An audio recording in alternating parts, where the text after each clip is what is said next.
expanding that child tax credit, or you mentioned housing before, giving that extra money for a first home. If you can't raise corporate taxes, or if GOP takes control of the Senate, where do you get the money to do that? Do you still go forward with those plans and borrow? Well, but we're going to have to raise corporate taxes, and we're going to have to make sure that the biggest corporations and billionaires pay their fair share. That's just it. It's about paying their fair share. All right, folks, it's a little late here, but we got to talk about this. So Kamala Harris just gave her first ever one-on-one interview with a major network of the entire campaign cycle, which is a little crazy to think about considering we're about a month and a half away from Election Day. And let's face it, folks, this is probably the only interview for the remainder of the election cycle that Kamala's even going to do. But nonetheless, we'll talk about it. And as usual, you can probably expect, did Kamala Harris really answer the questions, or did she just give more word salads? Well, don't take my word for it. You know, biased old Vince. Take a listen to what the very interviewer from MSNBC had to say about Kamala Harris's interview and her answers. I do, but here's what's a little tricky. She doesn't answer the question around, if the GOP is controlling the Senate, if she can't raise corporate taxes, where is she going to get the money from, to expand the child tax credit and do all the things she wants to do? And she says, we just have to do it. And that's great, and that's a campaign promise. But the issue is, if it means we're just going to borrow again, then what we're doing is we're just never addressing the deficit. And back in the days when you were a proud Republican, debts and deficits mattered. Now, that's a pretty shocking admission from MSNBC, considering it's MSNBC. You know, they're not exactly throwing curveballs here at Kamala Harris. And as I assume you probably don't watch either them or CNN, I will tell you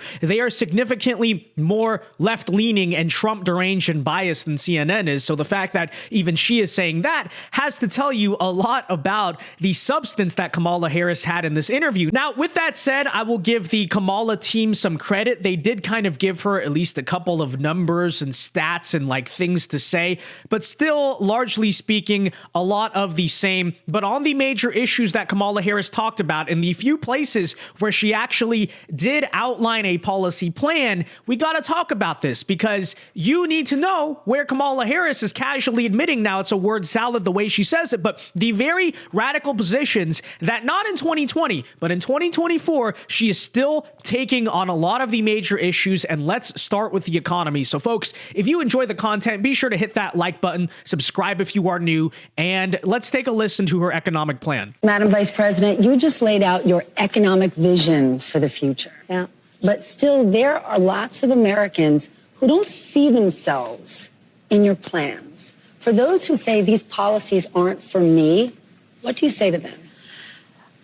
Well, if you are hardworking, if you have the dreams and the ambitions and the aspirations of what I believe you do, you're in my plan. You know, I have to tell you. So right off the gate, total word salad, as usual. You know, this is like a different way to word the same exact "I was a middle class kid" act. Okay, you can tell she's clearly struggling to figure out what exactly to say. She doesn't know what she's talking about, but let's see if she says anything. Okay, I really love and am so energized by what I know to be the spirit and character of the American people. We have ambition, we have aspirations, we have dreams.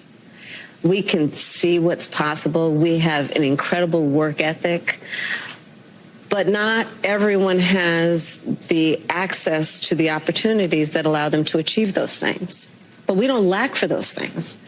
But not everyone, gets handed stuff on a silver platter. And so my vision for the economy, I call it an opportunity economy, is about making sure that all Americans, wherever they start, wherever they are, have the ability to actually achieve those dreams and those ambitions, which include, for middle-class families, just being able to know that their hard work allows them to get ahead, right? I think we can't and we shouldn't aspire to have an economy that just allows people to get by. People want to do more than just get by. They want to get ahead.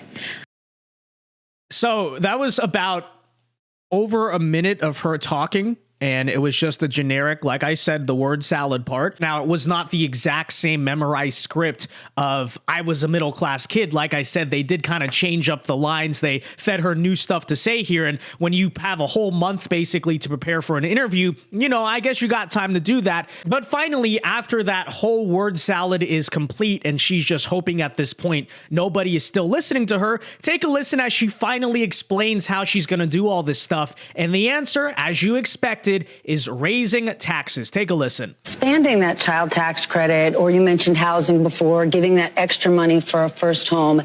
If you can't raise corporate taxes, or if GOP takes control of the Senate, where do you get the money to do that? Do you still go forward with those plans and borrow?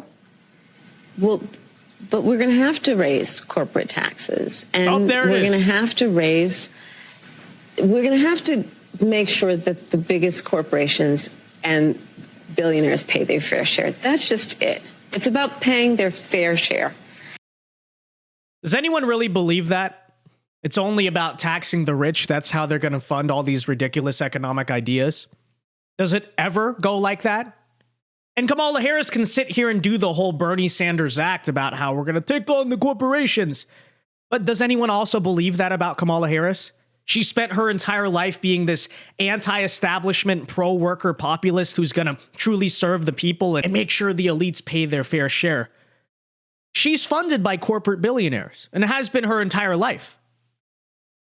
You know, she's an establishment Democrat in many ways at her core. Now, she adopts a lot of the same progressive ideas that make it a combination of the most dangerous possible things. Does anyone really believe that the proposed Kamala Harris tax hike is only going to affect the 1%? Absolutely not. Because this literally happened under Joe Biden, and the lobbyists made sure they could get a way out of it for people in finance, and they're very particular corporate donors. So we know that's absolute nonsense, okay? When she talks about funding these economic plans, yes, she is right. The money's going to have to come from somewhere. And where is it coming from? Your pocket. Let's be absolutely clear about that. We know exactly how this is going to go. But continuing on here with the subject of her economic cluelessness, take a listen as, again, she wants to raise taxes on American businesses, but when she's asked about Trump's tariffs, she keeps saying tariffs are so bad. And then this MSNBC reporter points out the fact that actually the Biden administration continued many of the same exact Trump era tariffs because, newsflash, they actually worked and they weren't so freaking bad. Tariffs aren't unique to President Trump. President Biden has tariffs in place. He's actually looking to potentially implement more. Where do you come out on? Is there a good tariff, a bad tariff? Well, part of it is you don't just throw around the idea of just tariffs across the board, and that's part of the problem with Donald Trump. Frankly, I'm going to, and I say this in all sincerity, he's just not very serious about how he thinks about some of these issues. And one must be serious and have a plan. Tariff. One must be serious, coming from the person who gives a word salad answer to everything. But again, if he's so unserious, and this is my question, and if the tariffs are so freaking bad, then why has the Biden administration kept those same Trump-era tariffs in place?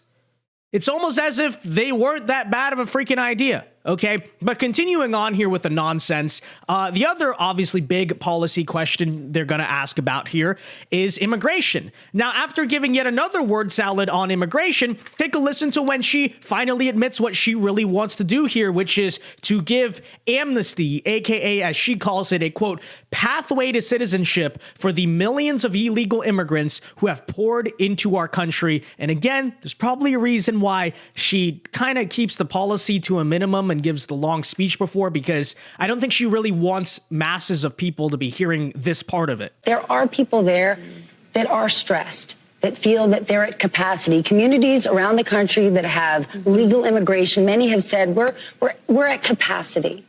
And many feel like the government has said to them, well, adapt, sit down, be quiet. This is how it is.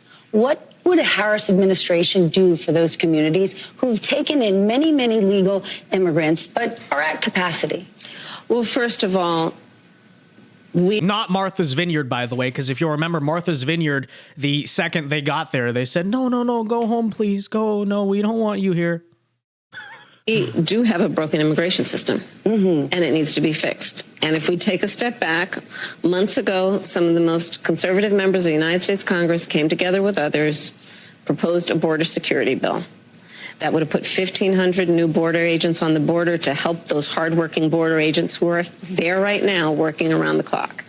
Would have put more money into stemming the flow of fentanyl, which is killing Americans around our country and devastating communities. Would have put more resources into our ability to prosecute transnational criminal organizations, which in my career I've prosecuted. Donald Trump got word of the bill, realized it was going to fix a problem he wanted to run on, and told him to kill the bill, don't put it up for a vote. He killed a bill that would have actually been a solution because he wants to run on a problem instead of fixing a problem.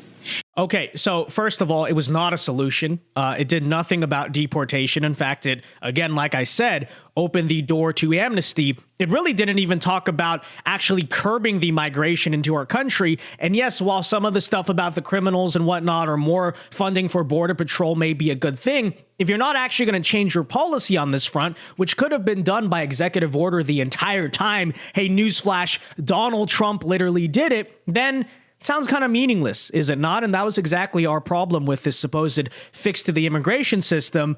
But take a listen. This is the real opposition that she has to the Trump position on immigration. She wants to give amnesty. Donald Trump wants to deport these people. That's the difference. And that's part of what needs to be addressed. And my pledge is that when elected president, if the American people will have me, I will bring that bill back and I will sign it into law. And we need a comprehensive plan that includes what we need to do to fortify not only our border, but deal with the fact that we also need to create pathways for people to earn citizenship.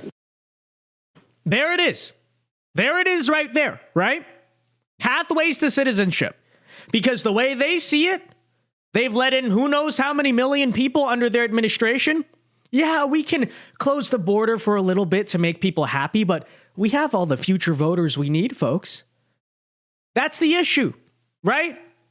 It's not just that, oh, we need to close the border for security purposes. Obviously, we do. But it is a fundamental fact that millions of people have illegally poured into this country over the past 4 years, and they don't belong here. Because they're here illegally. And by the way, that's been happening for a very long time, obviously, but it's especially worse right now, obviously. So let that be pointed out as the contrast here between Trump and Kamala. Okay? Both of them are publicly saying they want to basically close the current border or secure the current border. Now, I would argue that the orange one is significantly more sincere about that than Kamala Harris is. But even so, if you want to take that at face value, that's all meaningless if you're going to do the pathway to citizenship, aka amnesty. And you know how I know that? Because this is the exact same thing that happened back in the 1980s. And this is one of my big criticisms of Ronald Reagan. Obviously, he's a hero to a lot of older Republicans, but Reagan made the argument back in the 80s, and a lot of people did, that if we give amnesty, but we kind of close the border in the future, we'll just solve this issue forever. There won't be more issues. And then obviously, since then, what happened since the 1980s? Well, the amnesty bill did not curb illegal immigration at all. In fact, it just made the problem much, much worse because it began to incentivize what? More illegal immigration. When you set the precedent as a country that it is okay to break more laws, what are more people going to look at that and see? Oh, yeah, that's okay. I can break the law too. I should do that. Clearly, that is a way to get citizenship in the United States. And this is exactly the same thing that Kamala Harris wants to do. The difference between maybe illegal immigration back then and illegal immigration now is the problem is much bigger. Right? So many more people, such a significantly more broken immigration system, a way more open border. This cannot be allowed to happen, folks. So again, from the stuff we reviewed here from the Kamala Harris TV interview, again, still more word salads as usual, but the few places where she actually talked about a policy, you also recognize just how dangerous she is as a candidate and why she cannot be allowed to take power, quite frankly. So with that said, ladies and gentlemen, let me know your thoughts on this in the comment section down below. Be sure to leave a like on this video, subscribe if you are new, and until next time, God bless and peace.